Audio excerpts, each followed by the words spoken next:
Hello, everyone, and welcome back to This Week in Guns, brought to you by Patriot Patch Company and Primary Arms. This show offers commentary on the latest firearms industry news, information, and buzz. I'm your host, Matthew LaRosiere. I'm here with my co-host, Sean Heron, and joining us very soon is a very special guest. You guys may have heard of him. You may have seen him fun posting on Twitter. That's going to be Ivan the Troll himself. And now the reason he's actually not in here with us is, as you know, people who are into ghost guns are actually apparitions themselves. So it will be at some point in the next few minutes that he will come and haunt this very show. He'll just pop right in and scare us. Well, yeah, so what we'll know is I actually have a couple glasses of water in front of me, and I'll know when they start shaking, and that's when he's ready. Okay, wow, that's scary. Also, you sound like, I don't know, so like present. It's so weird. Yeah, so I use this mic for pretty much everything, and it works okay for, my YouTube show when I'm over there and I'm shouting at it. But given that this is a podcast and audio quality actually matters, we decided I would try using it the way it was actually intended to be used. It sounds wonderful. Sounds wonderful. Well, thank you. Yeah, congratulations. All right, so he'll be popping in, or what do they call it? Apparating very soon. Yeah, he's an apparator. A ghost wearing a plate carrier. That's a good idea for our buddies over at Patriot Patch. We'll talk about them in a minute, but all right. So it's time to get into some stories. There's a lot of stories, but yeah, we're gonna muscle through it for you guys. Yep, we're gonna just muscle, push, and shove, and it's only because somebody broke their internet last time. It was not even me, and it was not even the internet. I can't even explain it. It's my router basically blacklisted the service that we use to record all the shows, not just this show, but like civilian medical podcasts, We Like Shooting.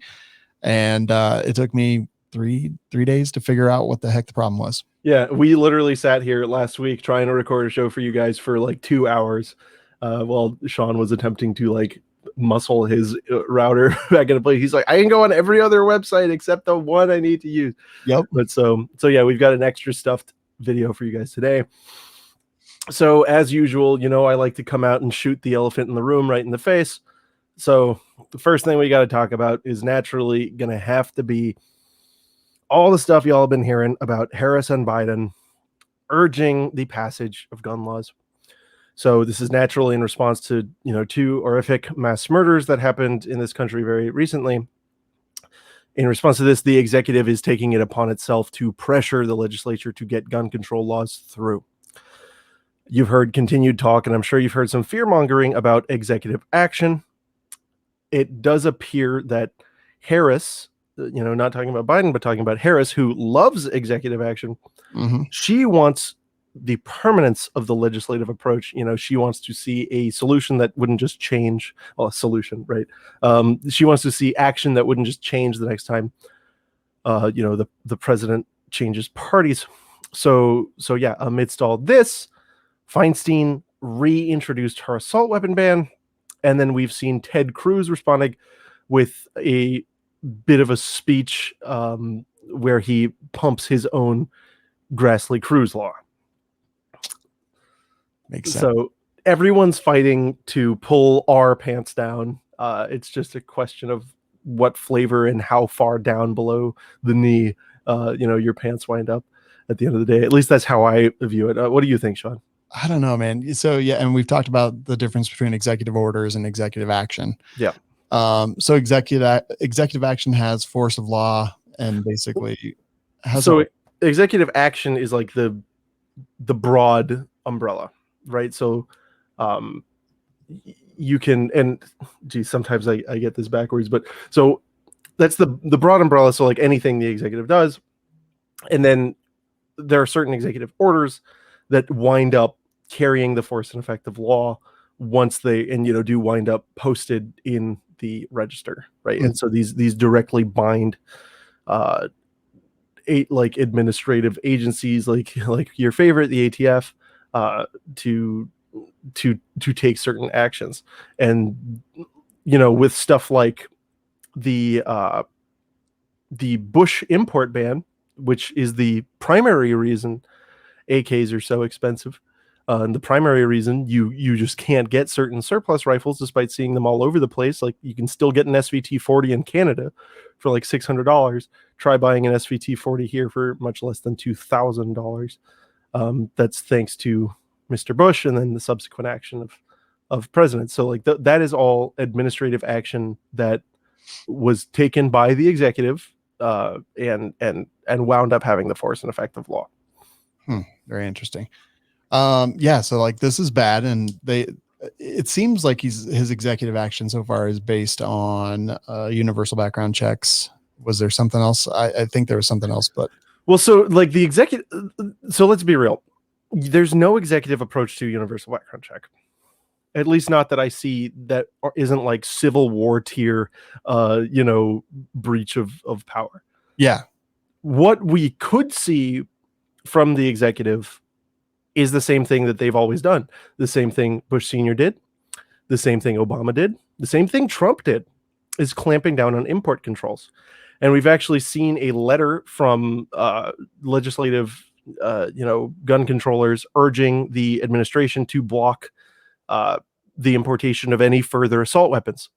This, despite, of course, the fact that the importation of assault weapons is already blocked, which is why everything comes in so weird. But, they want to go even further and attack the pistols that have been coming in, attack parts kits, etc. The basis of which we manufacture many, many, many affordable firearms in this country. They want the executive to stop. And this fixation on AR pistols and the like is, I think, probably the direction that they're going to go with this. Which is of course like ridiculous, right? I mean, like short-barreled stuff was outlawed in the first place because mobsters were concealing them. And well, yeah. So the short-barreled stuff, they were trying to get pistols, and they were saying that, yeah. So when they were like, well, if we ban pistols, what's going to stop them from just cutting down the barrel of a rifle? And so that's why we wound up with SPR stuff. Yeah. This is all just it's all ridiculous. Like the way everything layers on top of each other. We're bringing in these guns as pistols because people want them really bad and are willing to pay for them. So the target of what if they go forward with what's being recommended to them, in which there is precedent for the executive using, it'll mean Dracos are gone, B&Ts are gone, SP5s are gone, all of that stuff. And the way the interpretation is going to work with parts, it could mean that you won't see another MP5 clone until it's completely US made. It would mean you won't see another that would be the end of FALs, because all the FALs with very limited exception are built on imported parts kits. It would be huge. The import issue is so important, and nobody wants to talk about it on our side. So that's what I'm most frightened about, especially with somebody as a person who has a taste for European steel. Yeah, and I totally agree. It's like, it's pretty nuts, man. Yep. So that's what you should be worried about, is them actually going forward and preventing the importation of these pistols. It would be a huge problem. Yeah. And the universal background checks is just idiotic. We have it in Colorado already. Clearly didn't do anything, as we just saw a couple days ago. Well, right. And on top of that, y'all banned them high capacity clipazines, didn't you? Yeah. So what the heck? 15 round mag limits. Like, I mean, and we say this all the time. Like, okay, cool. Big, huge surprise. Criminals don't obey laws. We know that, but let's put more laws in place, because the 10,000 or however many that are in place, clearly not enough, but 3 more, 5 more, 10 more, 20 more, that'll fix everything. See, look, you're just looking at it wrong. Look, if it could conceivably, can you admit? So close your eyes. Okay. All right. Closed. Now imagine we did the assault weapon ban. Mm-hmm. Mm-hmm. Mm-hmm. Can you imagine that one life is saved? No, just one. Like, like imagine like maybe he worked at the factory and one of the machines went nuts, right? And because just imagine, like, can you imagine that could happen? No, I don't even care if the life is mine. If it saved my life to ban all guns, I would not do it. Well, but yeah, so that's their I don't know if they actually believe this or what, but that's the rhetoric, right? If it saves one life, then it's good progress. I know. And I actually just talked to a student chapter that, shockingly, there are still schools that will let you talk about the 2A, which we'll get a little more into a little later in the show. But I was speaking to a student chapter, and I was explaining, like, they always say we should treat guns like we treat cars. That sounds like a really good deal. I would love to be able to take my gun into any state, despite, my car is good to go in Florida. It doesn't pass all of the regulations that are in place in other states, but it's good to go here. And so that means I get to drive through as many states as I want. I would love that. And the reason, and cars are eminently more dangerous than firearms. They kill loads more people, but the difference is we don't attack cars. The government isn't constantly attacking cars and trying to ban pickup trucks or whatever, because they accept that there are benefits to having automobiles. Yeah.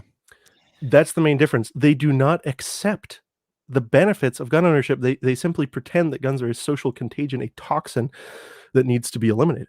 Yeah, I don't hear social justice warriors with blue check marks next to their name railing on Toyotas on Twitter because a drunk driver drove a Toyota into school or something. Well, that's another thing, right? So like they attack the assault weapons, and and I'm not going to be one to like fuss over it's not an assault weapon. I know what they're talking about, right? You know what they're talking about.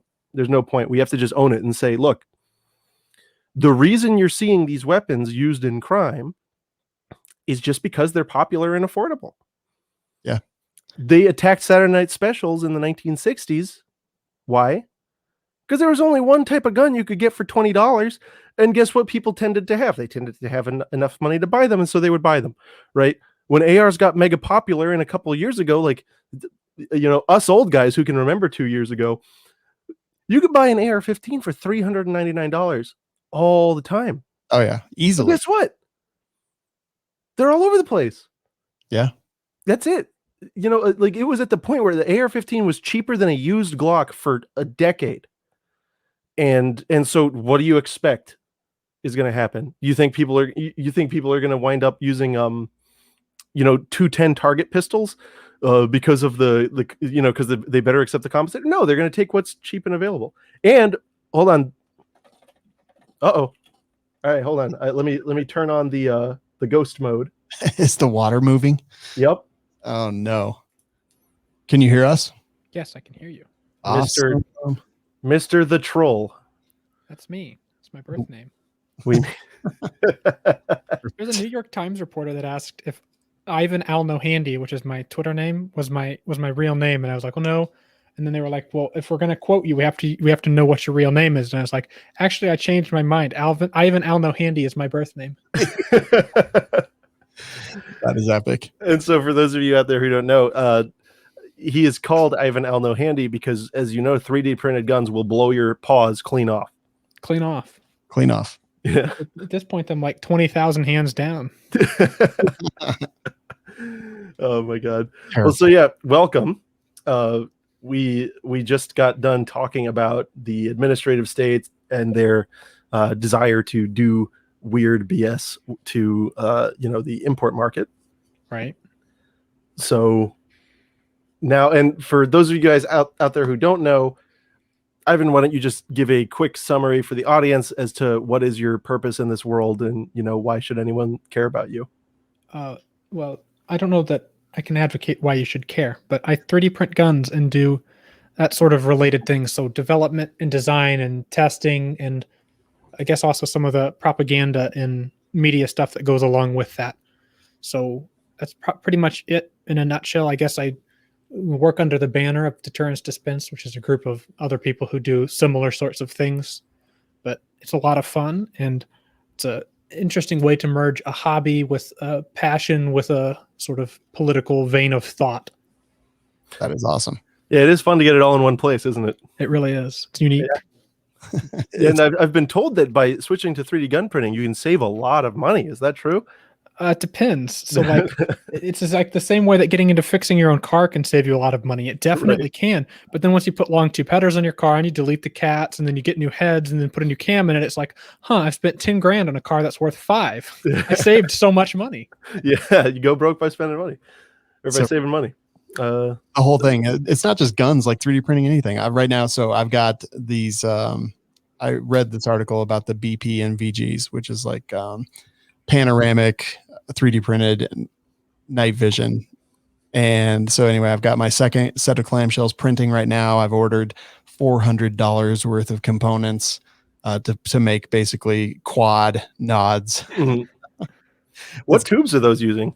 It doesn't actually use tubes. It uses digital cameras with like a 0.000001 lux. Huh. So it requires illuminators. Like it can't see in pitch dark. It can see in near dark, but with illuminators, they're pretty similar apparently to the Psionics Auroras, which I also have a couple of, but I don't think it's going to take the place of my PVS 14. I just thought it'd be a fun little project to talk about on shows and things like that. Yeah, I'm a goon. Got only one nod. that is me as well. Yeah, I've just got a 14.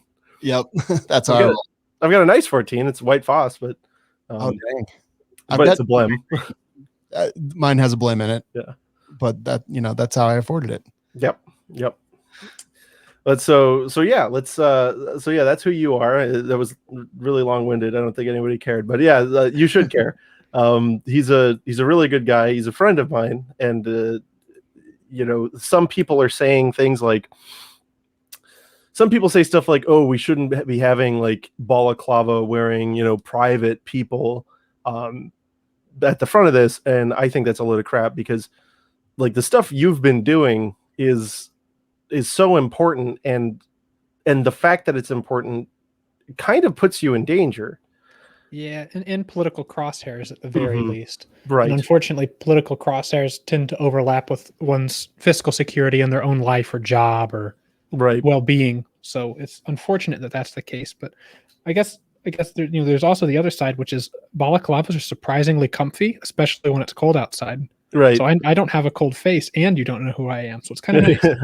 I've never been cold, but it's great to have you here. I'm really glad to get to call you a friend, and I'll just say for anybody, like, I think that you guys are you who operate pseudonymously are the biggest heroes that the civil rights movement has right now, because y'all do this. It's like you clearly don't do it out of pure hubris because you can't attach your name to it.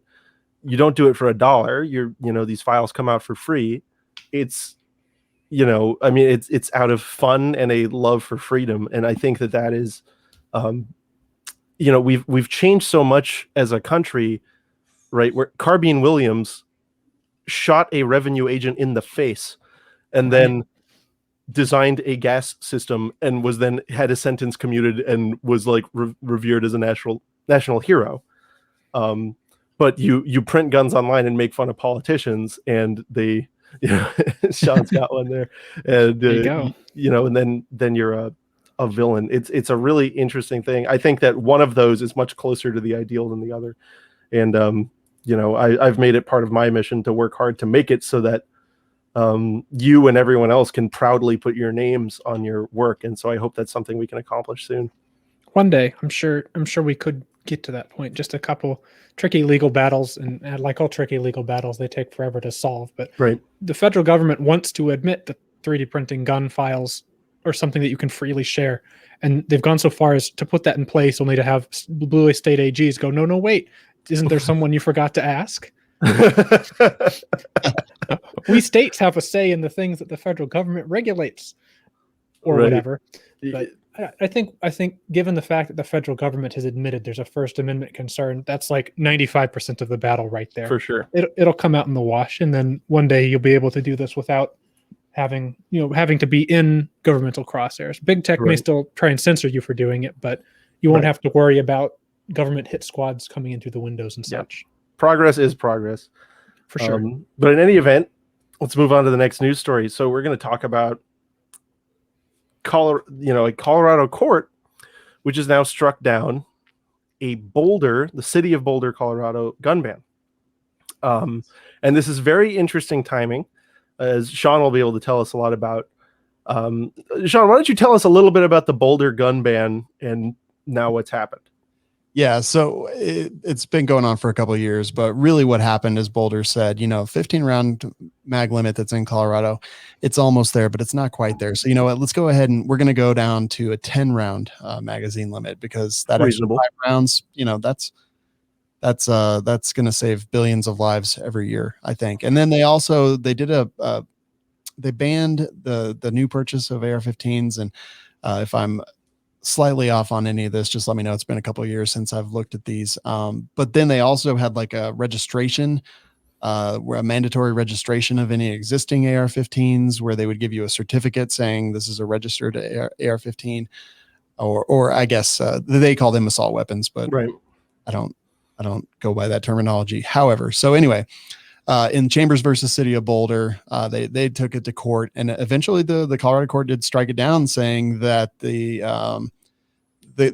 ruled that the it was preempted yeah. state law, like our dumb state laws preempted their dumber city laws, and that was kind of a great thing. And then it was a good win, I think, but within a week, we saw a mass killing in Boulder. So very interesting timing. And this couldn't possibly have anything to do with the fact that Boulder is an incredibly populous center, right? I mean, it couldn't possibly have anything to do with the fact that violence tends to happen where people are concentrated, right?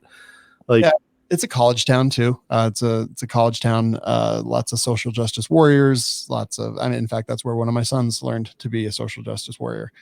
And he's been recovering for a while now. But yeah, like the Boulder, Fort Collins, like these very small college towns that have a huge cluster of population in a very small area. We see a lot of silly things like this. But yeah, like, I don't know, I'm going to have to start wearing a tinfoil balaclava, I guess. Well, yeah. So it's unfortunate. Like you're saying that some of the grabber types in the area are blaming this on the law being struck down, as if it could have conceivably been a reaction in that short of a period of time. And on top of that, guess what? He used the mags that were banned anyway under state law. I mean, despite the existence of grandfathering, it didn't do anything. So it's an interesting point. I wish that we could have talked about this in more openly cheerful terms last week, but now it just kind of is what it is. Yeah, it is. It was still a dumb law. I'm still 100% glad that it was struck down. I'm glad that this judge saw common sense, or at least agreed with my version of common sense. Right. And like, it's a great thing. This is an absolutely great thing. And unfortunately, it was followed by something that was pretty terrible, but it doesn't take away the grandeur of what actually happened with this. For sure. Yeah, for sure. Ivan, any opinion on that? Or on assault weapons generally? Assault weapons are bad. Yeah, that's true. Assault weapons are bad for, I don't know if I can say it. Anyway, you can say it. For cops, I suppose. Cops don't like you having them. Fair. But no, it is kind of, I don't know if annoying is the right word for it, but like, you just get this victory and then somebody has to go and ruin it for everyone. Right. Because like now this just literally becomes, the footnote, the takeaway here that you'll be hearing about like 5 years from now is, the one time the NRA got this court victory, a guy took advantage of it 10 days later and killed a bunch of people. Like, you'll never hear the end of this. And I mean, it really just comes down to like an unfortunate circumstance. Right. But you will never get to hear the end of it. Although the fact that it had a Middle Eastern name seems to have, I don't know, right, dialed down the rhetoric a bit. It did ward off the rhetoric very quickly, it seems. Yeah. That's so annoying. I really wish that it's like, I don't care what color you are if you're a evil murderer. Yeah. Right? It doesn't matter. And also, like, let's not even pretend that this is a question of race. People always say that it's always white people. Well, that's because our country is majority white. And I crunched the numbers on this a couple of years back, and guess what I found? That mass shooters by percentage of race, reflected the makeup of our society. Right. Weird how It was, yeah, like it was nothing. It's I don't know why they're obsessed with it. It's ridiculous, and I don't want to get into this anymore. So I'm gonna shift gears really hard. We got a lot of stories to cover, and soon we got some stuff that I know Ivan is going to be a great resource on. Yay. So let me blast through another important news event in the Ninth Circuit. You guys have probably heard about this case of Young v. Hawaii. So Hawaii is one of those states that has the the standard for a carry permit is that you need to demonstrate the urgency or the need to carry a firearm. And of course, in practice, they never really grant these. Previously, the Ninth Circuit had said that you have no constitutional right to concealed carry a firearm outside the home. So the question here, the novel question for the Ninth Circuit was focused on open carry because, Hawaii left open no mechanism to carry a firearm. And so if the Second Amendment protects some kind of carry, it must be open or concealed. Here the court determined that open carry is just flat out beyond the scope of the Second Amendment. And then when you take this in combination with the previous ruling, it means that the Ninth Circuit is of the position that to keep and to bear a thing does not include carrying in any capacity, which I think is a fascinating use of or abuse of the English language, which while our language is a trash mutt language, I think it's a little more precise than they're giving it credit. The Ninth is like, no, we don't like bears. Bears, forget it. It's like, so I often talk about like English is really a junk language, and it's very hard to communicate precisely in English. But to keep and bear necessarily includes some mechanism of having it in, Merits. yeah. Well, maybe barely. Well, I this one, like I saw this and I was like, what? And then I ignored it. And then I saw it again and I ignored it. And then I saw it again. I was like, wait, hold on. This is real? I thought this was like Babylon B or something. No. I have so many questions. I've actually been very much looking forward to hearing your thoughts on it, Matt. Clearly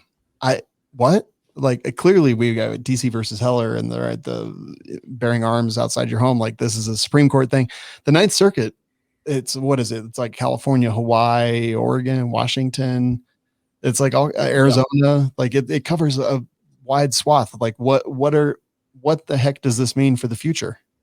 So, well, the Ninth Circuit was never a two-way friendly jurisdiction. If anything, this has created a very good case for the Supreme Court to step in and say, no, you absolute mouth-breathing clown shoes knuckle draggers, you like to keep and to bear necessarily includes some component of carry. So you have to have some, and that's probably what the Supreme Court would say if they did take this up. They probably wouldn't say, oh, well, no, open carry is presumptively constitutional or concealed carry is presumptively constitutional. And that's because no implement of the federal government will ever willingly do its job.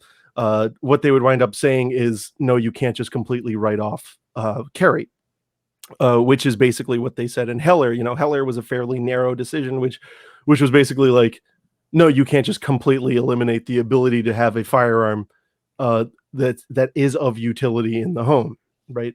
And specifically a handgun. So they've always been very narrow, and it's because of this doctrine of, there's several doctrines, one of avoidance, and then the concept of an activist judiciary, which literally whenever somebody says judicial activism, what they're saying is, I don't like this decision, because it is necessarily the purpose of the judiciary to be active, because guess what? You have one and only job, and that's to enforce the Constitution. They wouldn't have put you there if they expected that the legislature would always follow the Constitution, now would they? But that's unfortunately the reality that we're in with the judiciary. And so why this happened this way in the Ninth Circuit, well, we backed them into a corner. We had a case before where they were able to say, oh, no, look, see, we're not saying that there's no right to carry. We're just looking see this little tiny piece. We just can't have that piece. We're not saying anything about anything else, right? So then that was like, okay, so Ninth Circuit is of the opinion that the Second Amendment doesn't necessarily protect concealed carry, right? Or at least in a capacity strong enough to violate any meaningful law. So then we said, okay, here's the other piece, and we put it up in front of them. And so then their decision, they had a choice to make, and they knew what they were doing. It was either do they say, okay, you have to like you can't completely restrict it, so there would have to be like some form of incredibly restrictive, but more shall issue or less restrictive open carry permit. But instead, they just said, you know what, screw it. They followed this doctrine that's been pioneered by some Harvard subhumans writing in law reviews that the circuit courts should be narrowing the scope of the Second Amendment from below. And that's what they're doing. They're doing it openly and notoriously, and they're talking about it openly and notoriously. They are actively attempting to restrict the Second Amendment despite Supreme Court precedent, because what's really going to happen to them, right? Nothing. What do they have to be afraid of? Yeah, I mean, nothing. Like, and if this does go to the Supreme Court, likely, so the Supreme Court, I've heard, picks cases that there's a chance that they will overturn that. So that would be something that they may take into account before they grant, what is it, certiorari or certiorari? Yeah. So there's hundreds and hundreds and hundreds of cases that are appealed to the Supreme Court every year. They only have original jurisdiction in a very few cases, but the Supreme Court is one of discretionary review. So they do not have to review these cases. Right. They go for conference and they vote on which cases to select. It takes 4 votes to hear a case. And Second Amendment cases have long not gotten those 4 votes, and it could be for a lot of reasons, but we've seen pretty consistently, we know it's not Thomas who's voting against these, because he writes very scathing angry letters whenever they deny them. Yeah. But it's likely Roberts. Yeah. but now there's now things are different. Now there's a different makeup. So we'll see. I don't hold my breath because, well, frankly, I would have died several times over by now. But yeah, so that's what's going on there. Wow. I don't know. That's a very interesting. We need Benitez on every case, I think. Yeah, like it's a challenge to get people, because think about the type of person who becomes a judge. And remember, at the end of the day, a judge is just a lawyer in a dress, right? Mm-hmm. So they pick the stiffest, most whack, uncool lawyers, and they're like, you'd be perfect. You're so good at pretending to be impartial.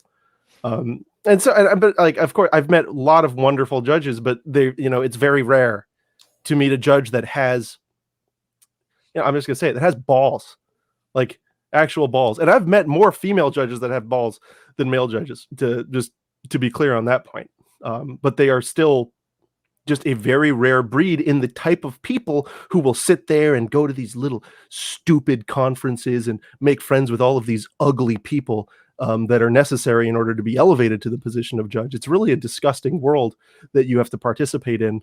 And you can tell I'm not at all jaded on the subject of the legal profession generally. Oh man, yeah. You have to talk to all these ugly people. Stupid. How did you? The stiffest, most uncool, whack. Yeah. Individuals. Yeah, and ugly. We do a lot of ad hominem attacks on the show. There we go. Only when we're talking about the legal profession, and other people I don't like. But yeah. So that's. Yeah, I think we've beaten that one pretty hard. Now, this is something I want to hear from Ivan about. And, Ivan was actually involved. We were both trolling these people on Twitter before the show. So, Iowa State University, all right, they've got a Students for 2A chapter.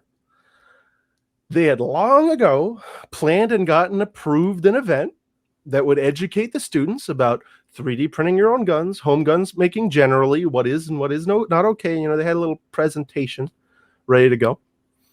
Well, it just so happened that the way this all, turned out, the email for the event went out right after, of course, the news of the shooting in Colorado.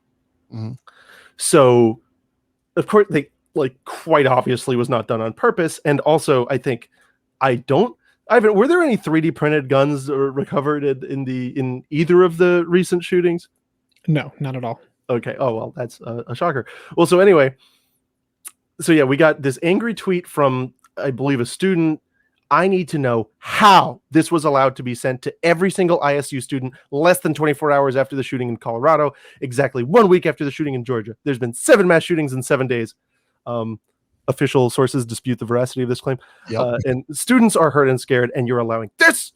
And then this, like, Amber Gustafson, which I am told by an Iowan is a like lame wank politician that attempted to primary in Iowa and got absolutely BTFO'd, tweets, "Hey, did you know felons and sex offenders can 3D print functional firearms at home? This taxpayer-supported club at Iowa State U is teaching them how." And then hashtags, I think, the Iowa legislature. So, like, I don't know. Ivan, why don't you take the lead on this particular mouth breath that has come from this side? Sure. So my initial reaction was just to like do low effort trolling of them, but then that one came back to me later because I was like, okay, no, but the argument that they're making is really weird because like these sorts of people generally broadly would be in favor of felons being able to vote and would be fine with sex offenders voting, generally speaking, with some exceptions, like violent sex offenders, of course, generally not. Most people don't want them to vote. But people who are just broadly felons and are just broadly sex offenders, they don't have such a huge problem with. And they especially don't have a problem with these people going to places of higher education. And that's something that I think across the political spectrum we could agree on is regardless of how bad a person you are, so long as you're capable of being trusted in society, you should be able to go and learn about what you want to learn about, especially if you're footing the bill and going to an institution of higher education to learn it. So I don't understand what the issue is because especially big state universities, so Chicago University was the home of the first nuclear reactor that directly led to the creation of the first nuclear weapons. All across public universities, all across the country, these sorts of like weapons programs have been a thing since before the 40s even. Guns have been designed in universities, firearm systems broadly in universities. Intercontinental ballistic missiles, NASA was built on the back of big state universities. So it's kind of bizarre to me to think that we have no problems now with felons and sex offenders going and learning at universities where you can go learn how to make intercontinental ballistic missiles. That's all fine and dandy. But if they might learn about how to use a 3D printer to squirt out a gun, this is a completely unacceptable thing. Forget about the fact that you can take a class where they'll teach you how to make drones or how to attach bombs and rockets to drones, or by and large, just make missiles. They don't really care so much about that. Or maybe they just don't realize that's what happens at universities is you learn how to do useful and interesting things. Right, because they were all liberal arts majors. Right. And I was about to get to that. Like maybe they don't realize that there are places in college you can go to where you learn things besides like sex neutral basket weaving, and you learn stuff like how to make things that are potentially dangerous. Right. Even cars, something as simple as a car. Like you can learn how to make too. You can learn how to make useful things at university. Right. So I don't understand why you would wet your pants over the fact that someone might find out how to use the little plastic squirting machine to go and squirt out a gun. Yeah, the CNC hot glue gun, which is what I often call it. And which is a wonderful technology that I fully support. But the other thing here is and you touched on it. There's an implication here, right? So in just the way this is written, this taxpayer-supported club is teaching them how, and who is them? Sex offenders and felons. So is the implication that Iowa State U is a den of sex offenders and felons? Perhaps. Well, I mean, probably in their frat houses, right? If I'm to believe anything I'm told online, but like, is that? I think it is a very mouth-breathing and very low IQ statement. Especially, we don't even know what this group was really going to cover. They were probably just going to talk broadly about it because, frankly, it's really hard to get granular information on 3D gun making. It's something you and I know very well as people who try to provide it. It's an interesting problem here, and this reaction is just. I'd like to also say the university did come out and respond and say, we respect their First Amendment ability. And then something that was really funny was the Iowa chapter of the Socialist Rifle Association came out and dunked on the university and said, You've lost a few First Amendment lawsuits. I'm not so sure about that. So it's just like everyone's here. It's like that old celebrity deathmatch show. Is how it it looks to me. It's like these just clay figures of all of the prototypes of American politics just duking it out in Iowa for some reason. Did you guys know that felons and sex offenders can drink water? Holy crap. We need to ban the water loophole. They have access to dihydrogen monoxide. Yeah. That's dangerous. Terrifying. It's just ridiculous. And I guess I should also loop back around. Like my first initial trolling was just like the simple fact that sure, they might be able to learn how to make them. Learning in and of itself isn't a harmful act. It can't be. But they're prohibited, federally speaking, from possessing a gun. Like I'd have to ask our lawyer friend here if the act of making a gun itself is a crime, or it's the second that you're done with it and you have a firearm, you're breaking the law anyway. So maybe they can learn how to make guns, but they can't actually have them when they're done. And probably some point along the way, everyone, the government will have agreed that your intent is established. So like they can't actually make these guns, not legally.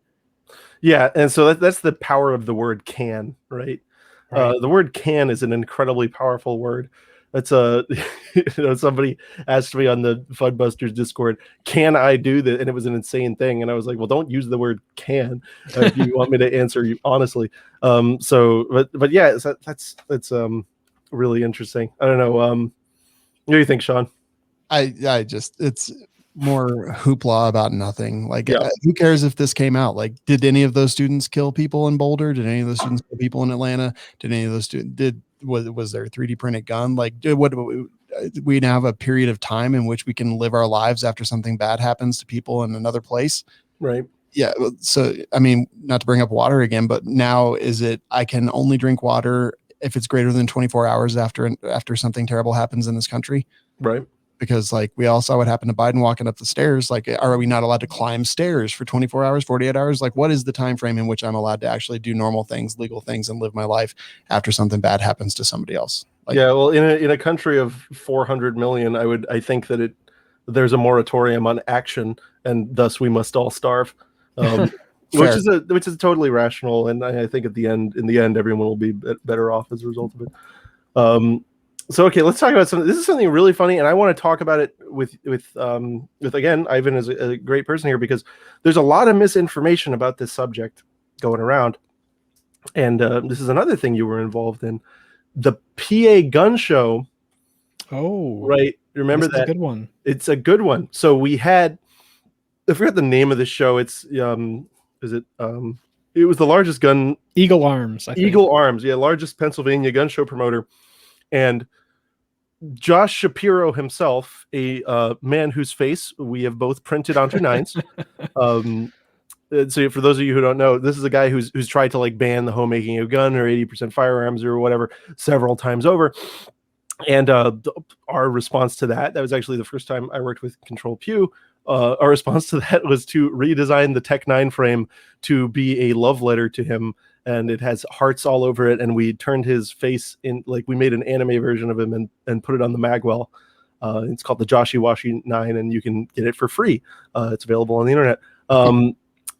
But so, yeah, he comes out saying, I just reached a deal with and they made a great step and this and that.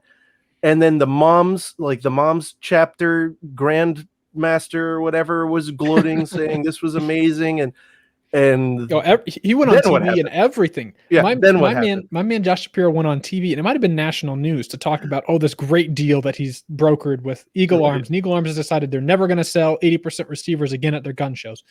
Well, I'm not sure exactly how this shakes out, but he walked this out, and then Eagle Arms was on Twitter saying, "No, there's no formal agreement. We never actually signed anything. There's no paper agreement. We just told them that like we were willing to work with them." And then, the further we dug, we then found out, okay, there's no actual guidance that they have. They did issue guidance to their gun show sellers that said no more selling 80%.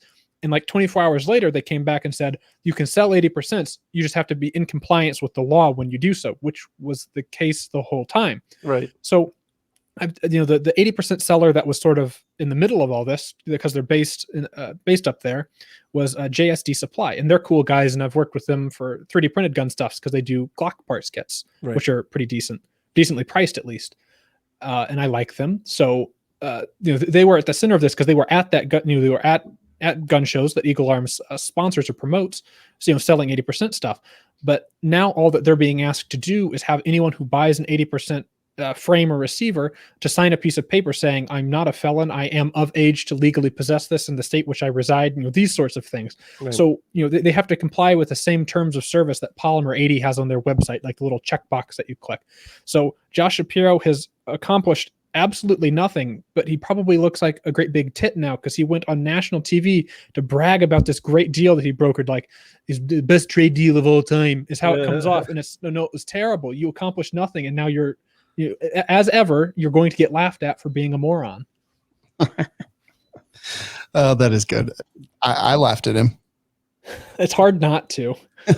He's a funny joke. I hate politicians because you just see so much this is just all positioning, right? Like he gets, and this is what I'm estimating happened, right? And this is me just wildly estimating, right? I'm estimating that his office got some like generally non-hostile email from Eagle Arms, and then he immediately released all his interns, right, to like talk to all the hey guys, I did it. I've redeemed myself ever since the last time we've made progress. And then everyone's like, who is this guy? What are you doing? Are we sure that Eagle Arms just didn't see some public backlash and then walk back what now? I personally think that's probably what happened because they did tell, from what I understand, they told JSD stop selling these, and then immediately came back and said, actually, go ahead and sell them. So I feel like they must have seen some backlash, but that probably has to do with the fact that there was there had to have been high level miscommunication between Shapiro and Eagle Arms. Right. Like maybe Shapiro was trying to make this sound like we will sue you into oblivion if you keep selling these, because he doesn't really have to back that up, and he can sort of make vague threats like that. So maybe he made it sound like you're going to have to stop doing this. And then whenever it came out that that was a thing, then they just quit worrying about it so much. But I don't know. There's a lot that went on behind the scene there, and I tried digging, but then I eventually gave up because it is of little difference because Josh Shapiro takes the L and we get the W as always. Right. Yep. Pretty well. Huge. All right. So we're going to shift gears to a different topic real quick. How many times have we heard the term school carry? Right. And it's to me, it's just such a stupid debate to like hang your hat on.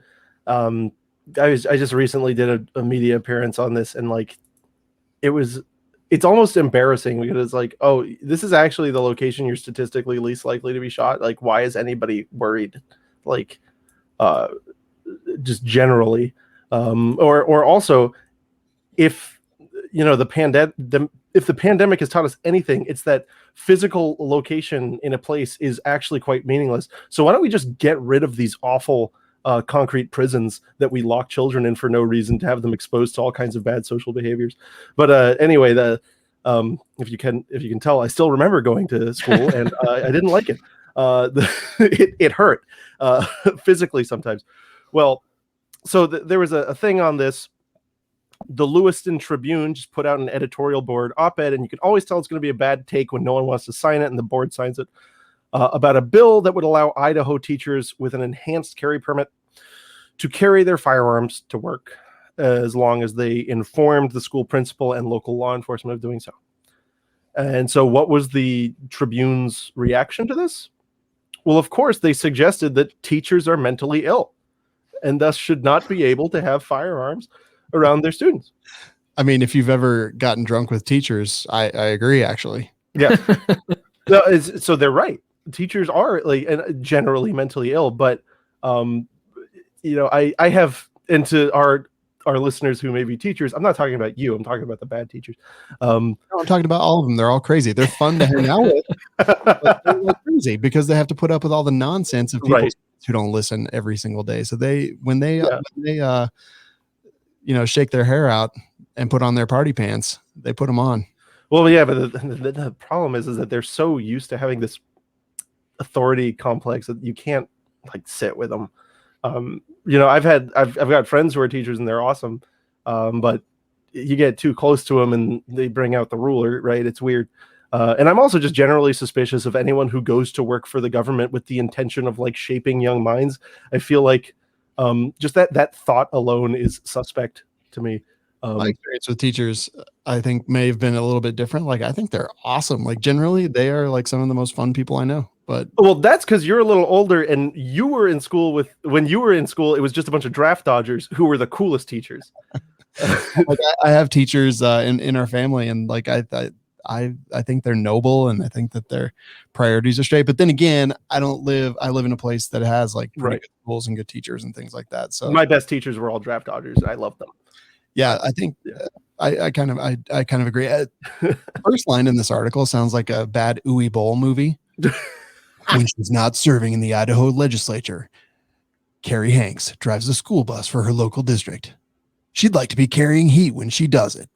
That's like an awful movie plot. That leads us up to exactly, some awful Lifetime special or something. But yeah, no, it's preposterous. And the point I make about this is like, look, I am generally against forcing anyone to carry a gun. Yeah. However, I am also against telling anyone they can't carry a gun. Right? Like, if you're a responsible, law-abiding person, I don't think there's a real, like, there is a difference, but I don't think there's a huge difference between you carrying in the supermarket and you carrying at your job, especially when these are, sensitive people that the government has put in a position where there is no one around who is armed who can protect them. There's only one thing that can stop violent force, and unfortunately, it's violent force. Even if we get to the point where there's like lasers, right? There'll still be violent force. So you've got a situation. If you're scared of school shootings and stuff like that, you have to accept that there has to be some mechanism of defense. I certainly would oppose like selecting teachers to arm them. I think I'm generally okay with teachers who want to be armed and have not demonstrated that they're weird in a lot of ways doing it. And I would generally be against putting, because some of school districts have tried just loading the school full of cops, and all that does is it turns juvenile indiscretion into a prison sentence for a lot of just dumb kids, right? Who should have just been allowed to be a dumb kid.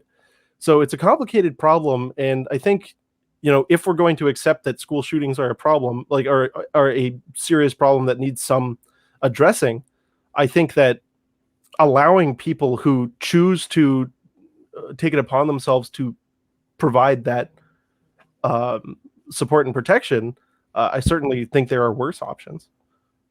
What do y'all think? I'm in agreement. Yeah.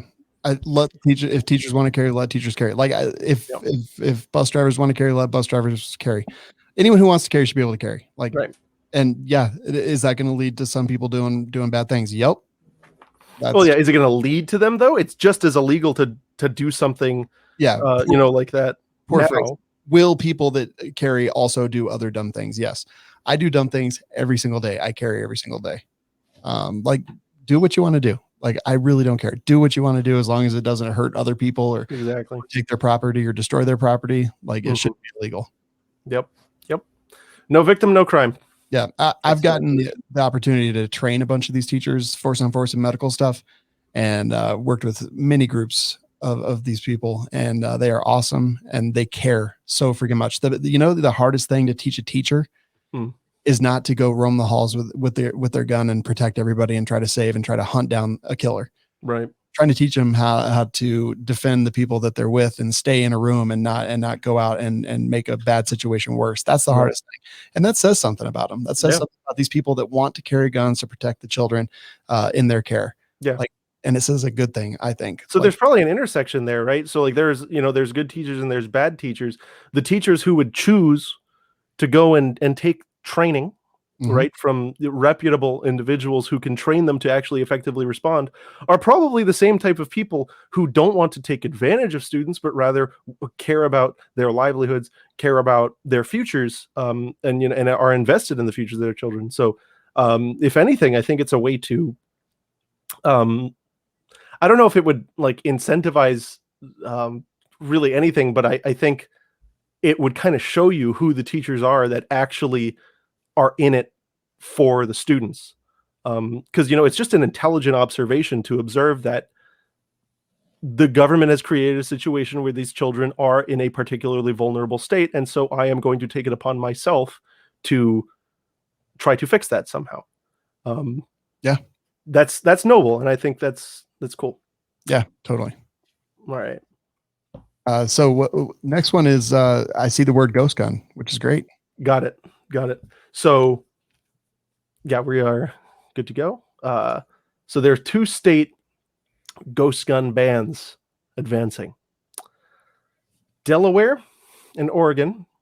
We've seen bills in both states seeking to ban undetectable and untraceable firearms. These are advancing in the state legislature. The Delaware proposal makes it a felony to possess or manufacture, quoth, an untraceable, undetectable, or covert firearm.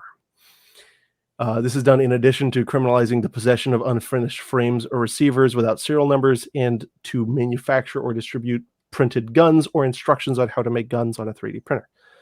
The Oregon bill, SB 396, is largely similar. So, what does undetectable mean? It's invisible. Like this thing, it's detectable in every way, shape, and form. Like stealth guns, invisible guns cannot be seen by the human eye. Coming soon to a movie theater near you. Yeah. So no. Yeah. These undetectable guns. What it is? They have no right angles on them, so radar goes nuts. Exactly. It's like a stealth gun. Yeah. But no. I mean, this is obviously it. And so much of the bad language in gun law can be traced back to crappy federal law. So there's the Undetectable Firearms Act, which is the reason like the Liberator has a little box where you have to stick an ounce or 2 ounces of steel into it. And that's kind of what they're talking about. And of course it's already banned federally, but states like to super duper ban stuff. So I don't know, Ivan, I think again, you'd have a good take on this. So I guess on the face of undetectable, it's weird because the federal definition of undetectable is set up in a really weird way. So the federal law describes an exemplar, which is a 3.7 ounce block of stainless steel. And it decries that any gun that gets any firearm that is assembled has to have at least 3.7 ounces of stainless steel's worth of detectability in it, which is kind of weird because metal detectors can be, tuned or adjusted to be extremely sensitive or not sensitive, extremely sensitive or not sensitive enough. And on the upper end of detectability, you can have metal detectors set like the walkthrough ones that are well above 3.7 ounces. Of course, you can also have them be sensitive enough that, a pocket full of 22 cartridges would set them off. You have 3 or 4 rounds and it could set them off. So it's really strange from that standpoint. Like, and I guess it comes down to, it would be very difficult to describe in precise legal language what a gun has to do in terms of setting off a metal detector, because all metal detectors are different and they can be tuned differently. I just find it weird on its face that 3.7 ounces of stainless steel is what they arrived at as yes, this is what sets the bar between a very dangerous gun that will just walk onto airplanes on its own and a gun that would never make it onto airplanes on its own. So that alone is kind of weird. But as far as these attempts to ban, I've always found bans like this to be a good, I guess going back to airplanes, it's a lot like the TSA, these sorts of bans where on their face, they seem like they might actually keep people safe. But as soon as you sort of understand what actually goes on there, you're like, oh, so it basically does nothing. Like, the TSA checkpoint is, anytime that it gets tested, even by the own TSA internal review, like horribly ineffective. There's been multiple examples of people who just accidentally go through with loaded magazines or guns or knives or box cutters, all sorts of things. Like, it just doesn't work very well. But anytime you go through it, you're very aware of the fact that it's going on. And once you're on the other side, it sort of feels like you're in like a whole different world, like the other side of the checkpoint. Right. like, it's very successful at like some sort of security theater. So I feel like there are a certain class of people who buy into ghost gun control laws the same way, that they feel like once this law is passed, you've walked through the checkpoint and now no one in society would ever have such a horrible gun. Right. But then you realize that like these laws don't regulate parts kits, because of course regulating parts kits is like a hill so climbed the Fed would even have a lot of trouble doing it. So of course these puny little states will have little to no chance. So it doesn't really regulate parts kits it doesn't change the regulation of parts kits at all. So before this ban, the only things that you need to finish your ghost gun are a 3D printer or an 80% receiver. After this ban, you need a 3D printer or an 80% receiver. It doesn't actually make it any more difficult for someone who's ill-intentioned to make a ghost gun at all. By no measure, like the day before the law, day after the law, it makes no difference to them. If they've already got the parts kit in hand, it makes no difference to them. What it really ends up doing is making the people who aren't going to make ghost guns feel safe, and making the people who, the good-intentioned, peaceful, well-meaning people who want to make ghost guns into criminals if they want to go and pursue their hobby. If they want to avoid paying the extra tax that the federal government puts on all firearms, if they don't want to support the sort of conventional structure of the classic firearms industry, which is something I found some people, and I guess this comes down to like the more crazy left-wing people in the 3D printed gun community. They sort of echo this sentiment of they don't want to support the traditional structure of the gun community, what with the NRA's corruption and stuff, because a lot of them do kick money back to the NRA. So like these sorts of people are left out to dry because they now have no legal way to sort of do that. But someone who's there to like harm people, he has no obstacle placed in his way.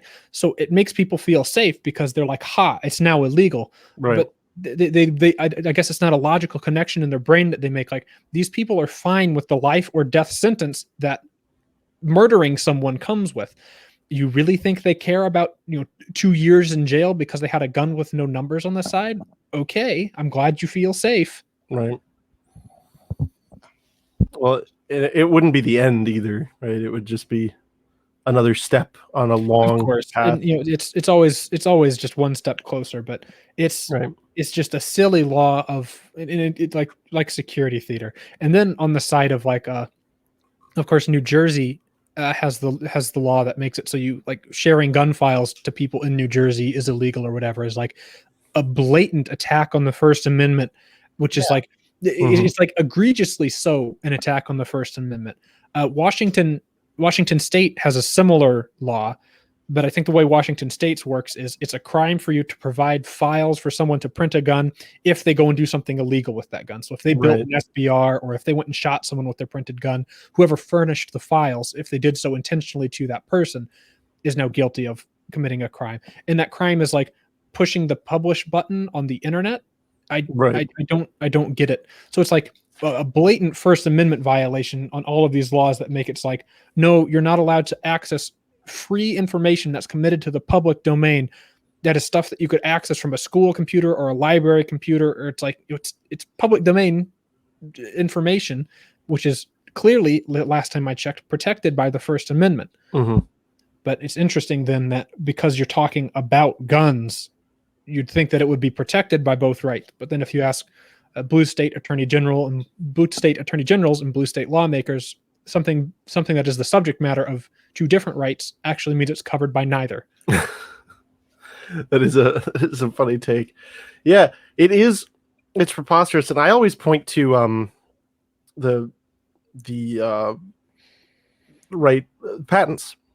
We require people who get patents on things like bombs, grenades, etc., to publish such patent with sufficient detail for a mechanic to replicate it. Right. We require that.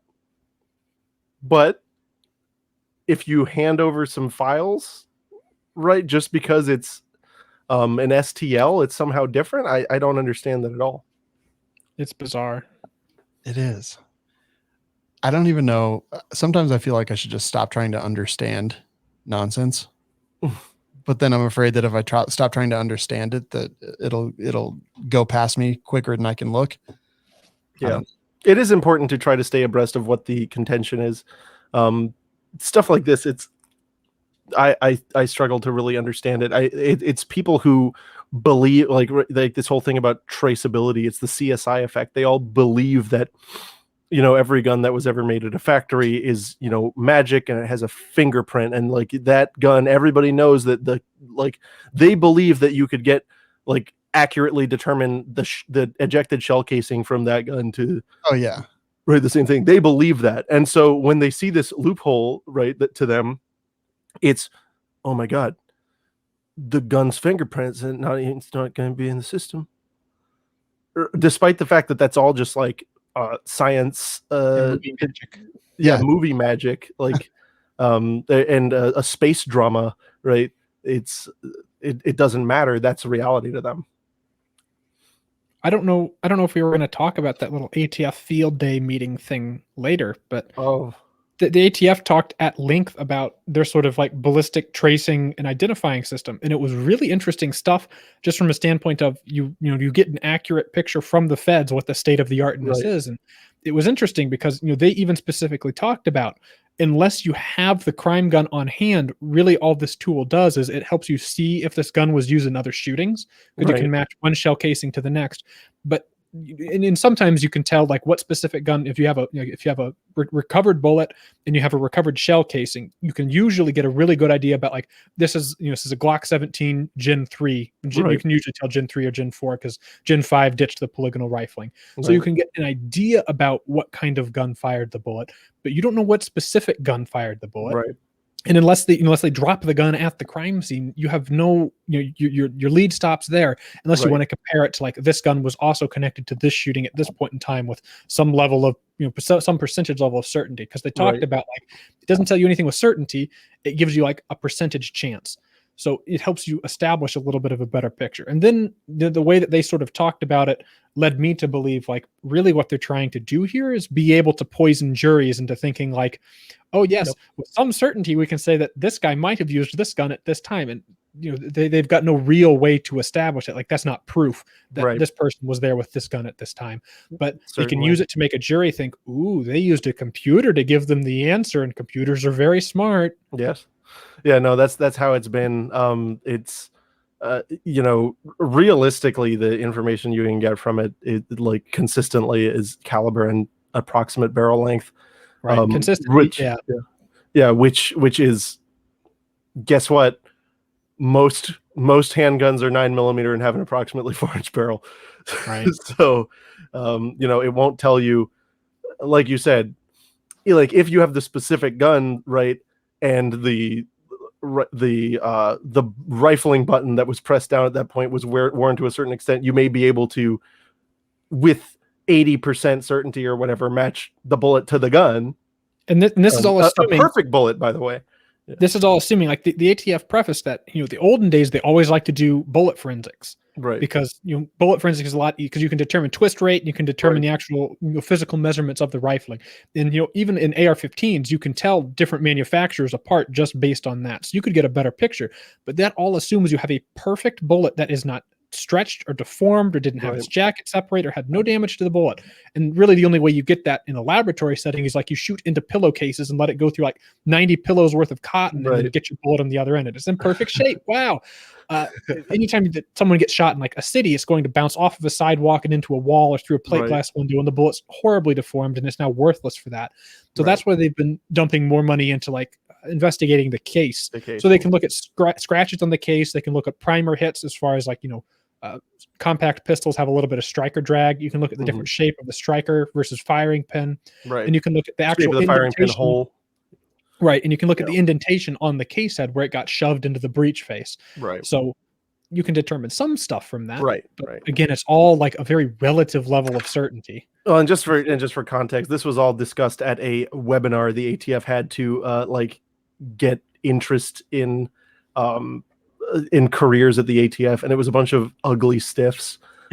Just like it was awful. The best part was the trolling, which there was a lot of. Yeah, I assume that the ATF does this yearly, probably in person, but because of the virus, they did this remotely, and the invite key was like there, so a bunch of people joined in. I listened into pretty much the whole thing, although I didn't partake in any of the trolling because I didn't want to be mean, because it seemed like everyone there was so nice and they were all smiling.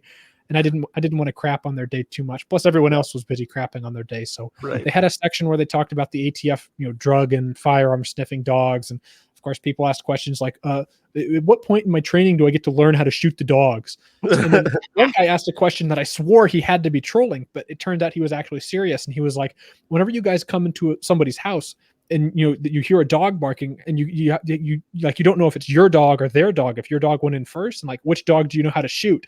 And at first I was like, haha, they're the ATF, they shoot all the dogs. But the ATF agent actually explained that there was one house that they broke into where they let the dogs come in first, and the homeowner had a 300-pound pig, and the pig was trying to eat the dog, and so they had to shoot the pig. Interesting situation that they had their pig living in the house, but I guess it's the sort of people that the ATF get to bother with their lives. Good Lord. But there was also some more hardcore stuff, like people saying that they didn't like the ATF with some strong language, and then saying that certain people who have done certain awful things to the ATF are good people. They espouse such people's actions. And then there was also just like at the very end, they were just taking like open questions. And a guy by the name of Michael Hunt, although he used the short version of his first name, so his name was Mike Hunt. He asked the ATF, do they get taught how to hate the Second Amendment as part of their training, or is that something that they just have to bring to the table as a new hire? And it was just like the most awkward silence for like 15 seconds, and then somebody eventually like pipes up, we teach you everything you need to know whenever you get on board. Yeah, it was like one of these, like he did like that's their go. That they use that answer like 90 different times. People ask like, do I have to know this? Do I have to know that? They were like, oh no, we'll teach you that. But then somebody asked like, do I have to know how to hate the Second Amendment? What he said, he said, is it a requirement to hate the Second Amendment, or will I be trained to ignore it? And he said the requirements are all listed in the handbook. Yeah.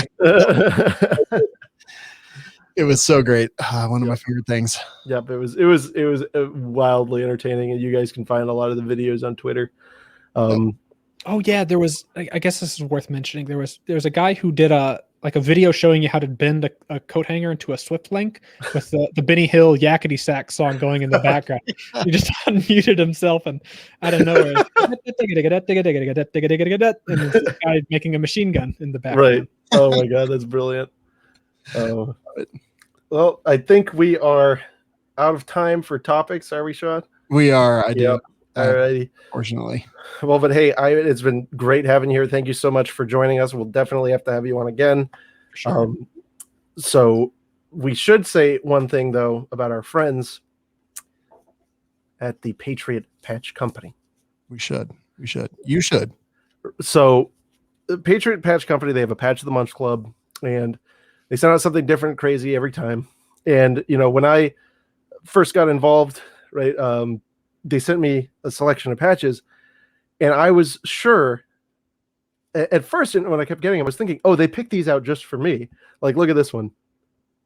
Yeah, it's a 8-bit AKS 74U. It says it's dangerous to go alone. Take this. And I like, not only am I into retro computing and retro games, but I love 545. This is it's brilliant. And then I realized, no, this was just like the patch of the month. My Little Armalite, I'm a huge fan of the AR-18, and you get a very nice sticker version as well. So anyway, they are supporters of the show. They're really good people. They're really definitely cool gun guys. I recommend you guys check them out at Patriot Patch Company, and we have a discount code for you. TWIG 10. Yes, it's the 10th Twig 10. So go check out Patriot Patch Company. Consider joining the Patch of the Month Club and use code TWIG10. They will know we sent you, and you will get the funny vinyl thing every month. Yeah, it's wonderful. Go check them out. Thanks to Ivan, and we will talk to all of you next week. Yeah. Oh, wait, hold on. Ivan, where can people find you? Oh, yeah. So I'm on Twitter, and my Twitter handle is Ivan_is_back.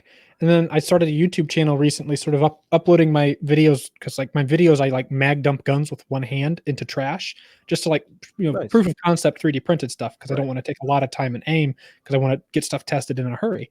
So I started uploading some of those videos as like super cuts, all edited together to YouTube, and my YouTube is Ivan Prints Guns. Well, there you go. All right, guys, check him out. Thank you for watching. And now, for real, We'll get that outro music.